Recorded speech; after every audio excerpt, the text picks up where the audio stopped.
Hello, everyone. Today we are making a jellyfish. Jellyfish are, of course, really interesting creatures.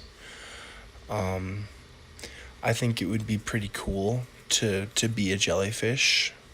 You know, um, well, they don't have a brain, so I think that in itself kind of speaks volumes for how great it would actually be to be a jellyfish. I mean, imagine just really not having the capacity to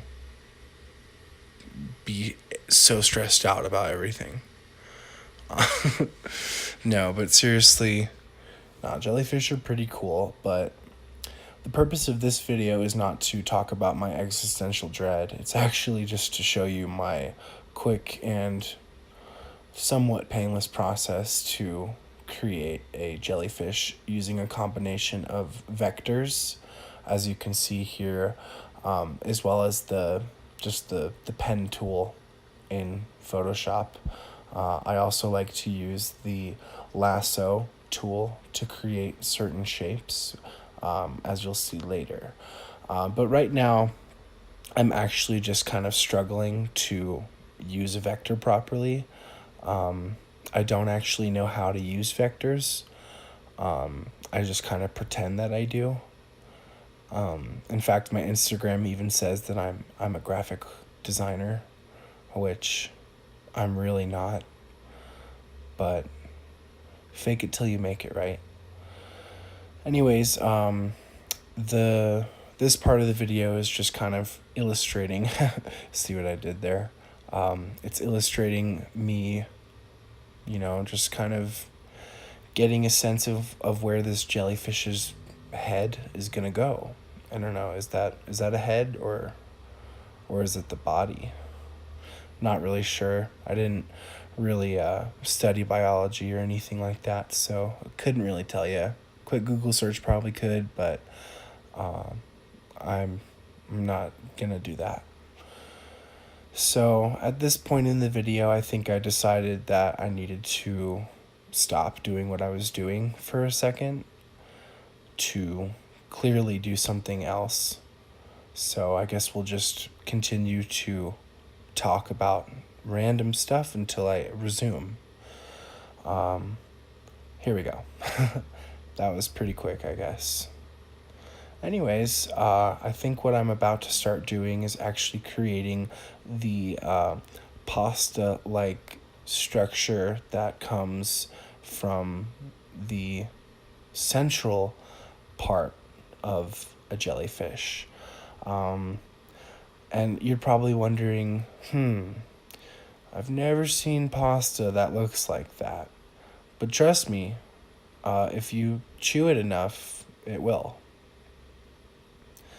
So, I'm not really sure what the purpose of these structures are on jellyfish. Maybe they serve as some sort of like anchor or like a navigation tool. I really couldn't tell you. And I'm not really sure that what I have made here is even remotely physiologically accurate. But in the end, it looks all right. And that's what we're going for here. And that's all that matters, really. I mean, if all art was physiologically correct, we wouldn't have, beautiful masterpieces like, I don't know, like half the art there is out there, I guess. But anyways, as you can see, this process went very slowly. And that's actually because I am not using any sort of tablets or special art tools to create this drawing, even though I have invested in those types of things. This drawing was actually created using a mouse and a keyboard because my priorities are whack, and I moved into a new house and forgot to bring all of my art supplies with me. So, though this is not the most beautiful or intricate piece of art that I've made, I will say that I am very happy with the way it turned out. So now I think I'm just finishing up on the jelly pasta part, and then I think we'll move on to working on the tentacles here in a second. Well, actually, I'm not sure that they're called tentacles, but I'm not really sure what they are called, so that's what we're going to refer to them as. If you do know what they're called, you can go ahead and save me a Google search and you can put it down in the comments. Yeah, so I'm also not very trained in color theory or anything like that. I took a few classes on it a few years ago, but since then I've kind of just decided that when I work with color, I'm going to just sort of just play around with it until it looks all right. Of course, towards the end of the drawing, you're going to see that I completely ditched this color scheme and did a total cheat and used the color balance tool to kind of completely overhaul the entire design, like 100%. So I may be a fraud. I'm not really sure. But anyways, as you can see, we've got some of the tentacles starting to make their first appearance. I actually decided to go with some preliminary tentacles coming out of the kind of the edge of the jellyfish's central body thing, and then I actually add some more coming down from the middle to kind of trick your eyes into thinking that my artwork is good. Yeah, so after I finish these, I think we're going to move on to using the dodge tool to actually make the jellyfish appear as though it's glowing, which I guess some would also say is a bit of a artistic cheat, but I tend not to think about that. I think that if it works for you, then it's not really cheating, right?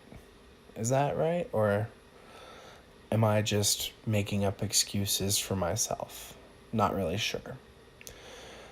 But it was around this point that I decided that the colors that I had ever so skillfully chosen absolutely sucked. So I went ahead and played around with this color balance tool to try and find a more suitable color scheme. I think I ended up going for kind of a pinkish purple look. But as you can see, this went through many different stages of trying to figure out what looked great and what didn't look so great. I'm not even sure that the final product does look all that great, but I did try my best. So I would appreciate constructive criticism in the comments if you have any. But if you do like it, let me know that too. So at this point, I think I was getting pretty close to what I deemed was acceptable. Yeah, so I decided that because the drawing had somewhat of a bioluminescent look to it, I thought what would be more appropriate than to add tiny glowing dots around it. And that's what I did. I'm not sure if these are bubbles or little glowing plankton or magic. Not really totally sure, but I do like the way that it turned out in the end. So, as we're wrapping up here, I would just like to thank you all for hopefully sitting through my first painful YouTube video. I promise the next one will hopefully deliver some more interesting content. But until then, I appreciate the stop by and can't wait to see you guys sometime in the future.